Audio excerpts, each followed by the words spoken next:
Ayan guys, good morning. Andito kami ngayon sa aking munting halamanan. Ayan, may mga ampalaya ako at saka papaya, mga bagong seedling. Ililipat ko yan guys pag tag-ulan na. Ayan, ang aking ampalaya. Ayan. May ampalaya. Nilagyan ko ng mga oregano guys kasi dun sa isang ampalaya ko ang ganda. Gawa ng yung may oregano siya, yung bunga niya hindi na kagat ng mga insekto. Kaya ayan, nilagyan ko ulit ng oregano. Ayun, may bunga na pala siya, oh. Ayan. Ayan. Ito ang aking langka. Ang daming bunga guys, lalo dito sa baba. Ayan, sinako ko. Ayan ang aking mga langka. Ito pa. Sinako ko siya sa baba. Ayun, dun sa taas. Ayun, may bago na naman pala. Pwede itong isako kay mababa. Yung sa taas, di ko na kayang akyatin yun guys. Ayun. Sana hindi naman siya hinang. Pero parang balak ko siya paikutan ng mga oregano, tanglad, para walang insekto. Ito, namunga na to kahapon, harvest na namin. Ayan guys, tingko ng harvest ko. Ayan. May malunggay din dito. Kaso lang, may mga puno na sa creek na tumubo, mataas na, nakaka-cover na ng liwanag dito sa aking garden. So, ito naman ang aking lakatan na prutas, na saging pala. O nga naman. Ayan. Yung aking lakatan. Dati guys, nung galing akong Bicol, napabayaan ni Ron, yung isang lakatan na pahinog na, nagkalaglagan doon. Paghanap ko, sabi ko parang mayroon akong lakatan na pahinugin. Naalala ko ilang days na galing akong Bicol, pagtingin ko nandoon, yung kalahati, hilaw pa yung kalahati, hinog na. Hindi ko naman din makuha kasi malalim. Nakakaano naman din pag bumaba dyan. Ayan, ang aking lakatan, ang laki ng buwig niya ngayon. At ang aking langka, ang daming bunga. Sabi ko nga sa kanya, kinakausap ko, magbunga ka ng marami sa baba. Huwag sa taas kasi di ka na namin maabot. Yan, kung sungkitin man, hindi na kaya ng buslo. Baka malaglag sa creek. Ayan guys, kahit summer, tsagaan kong diligan ang aking mga halaman. Para naman, malilibre pa rin ang ating mga... Ito yung aking mulberry. Yan. Yan, kinat ko na yung mulberry ko na yan. Pero tingnan mo, gumanda na naman siya. Kasi pag sobrang taas, di na makuha yung niya, yung bunga. Ayun. Yung aking mulberry. Ito yung pinakamalaking mulberry ko guys. Kasi nasa lupa. Ayan, kasama ko ang aking anak. Nadiligan ko na yan, be. Doon na lang, be, oh. Dito ka dumaan, anak. Huwag dyan, baka malaglag ka dyan. Yan. Yan yung talbos ng mga kamuti. Mayroon akong ilang puno dito. Ito, bibi, oh. Buti tinutulungan ako ng anak ko. Ito pa rin. Hindi. Yung may puno ng hindi. May puno ng... ito guys, nilalagay ko nito, oh, para tawag nito, hindi masyadong mamatay sila sa... Ito ang puno, mahal ito. Hindi sila mamatay sa... Ito nga, namatay sa init. Ito pa eh. Kaya nilalagyan ko ng puso ng ubod ng saging, pinakakatawan. Ayan. Dito pa, bi, oh. Itong puno. Ayan. Ito pa.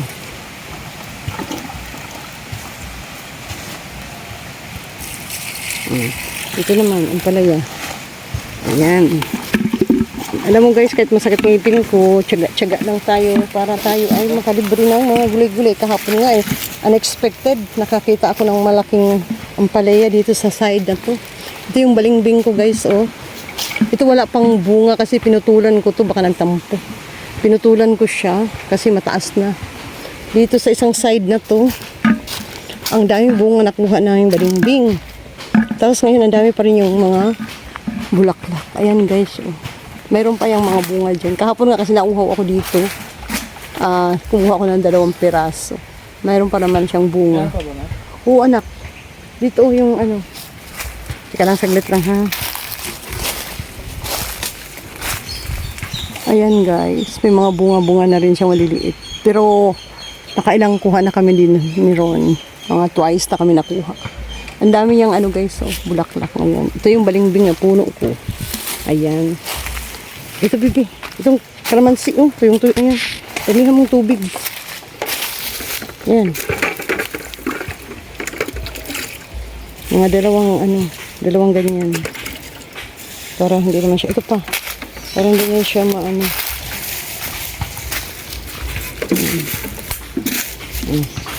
Mamaya, ito na. Ayan di oh. Yung aking papaya. Ayan. Papaya. Ubi. Ayan, ubi ko. Ayan, ubi.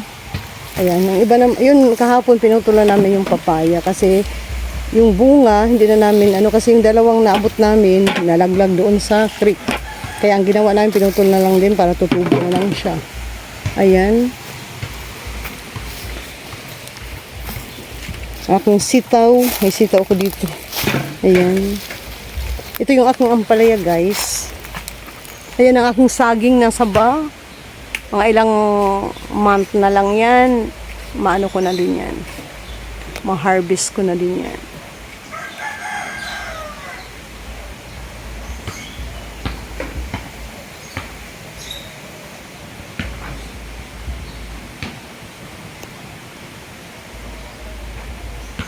Ayan ang aking saging na saba.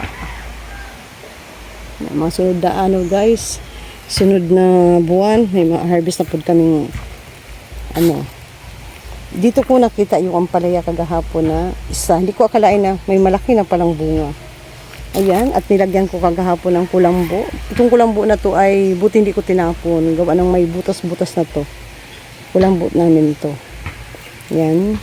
Hindi naman siya fully recover pero okay lang yan para may hangin din na papasok.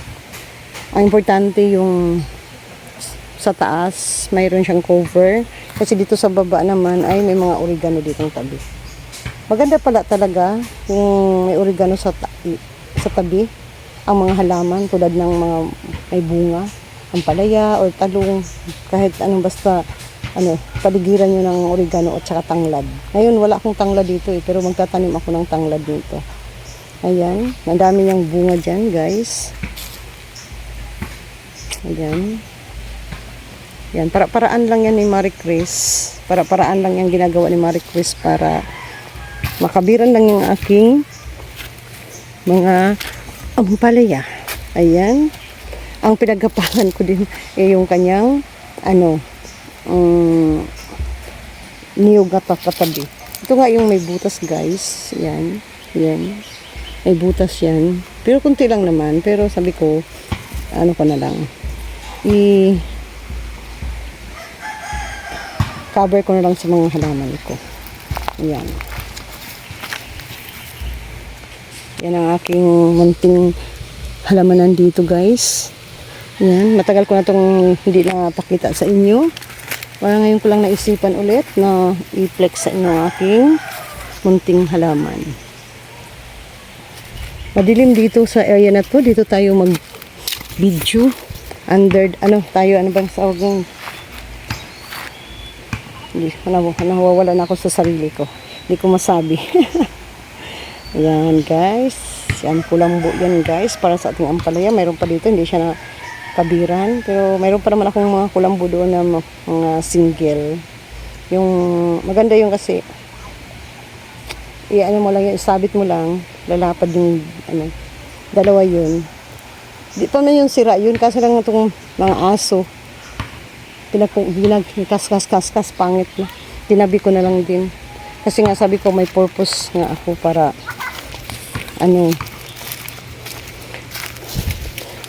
ayan, ang aking kalabasa. Natakpan na ang aking kalabasa.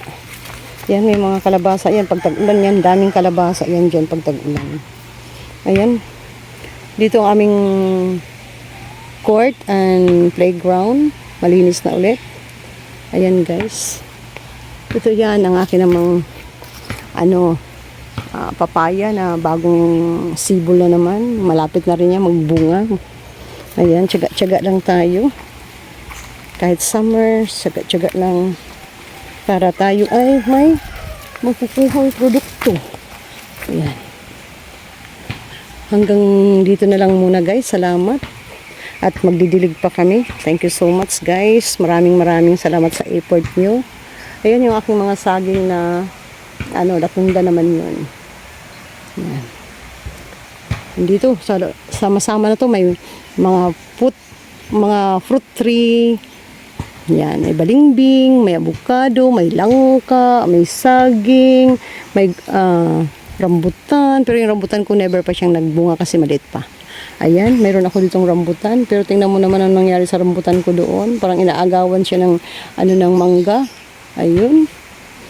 Ayan, dito yung saging ko, puwangit na. Kaya tatanggalin ko na yan. Idilipat ko na rin yan kung saan ko ipupwesto yan sa August. August ako magtatanim ng saging. Kasi diba yung time na maano siya. Maulan. Ayan. Kahapon naghukay-hukay ako dito kasi gusto ko itong usok-usukan para sa aking mga halaman para iwas tayo sa kunti-kunti lang guys kasi summer ngayon, bawal at saka bawal din magpausok lalo summer na summer ngayon guys. Ayan. Ito pa rin, mayroon pa rin akong saba dito, may bunga din. Pero matagal pa yan. Compare mo doon, malapit na yon. Mga ilang buwan, tapos mayroon na naman ng muso. Ayan, thank you. Baka susunod doon akong area magtatanim ulit ng mga saging. Yan. Ang itatanim kong saging ay yung lakatan at latundan.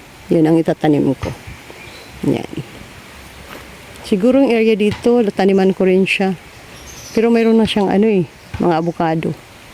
Ayan. Ganyan lang guys. Tiis-tiis lang.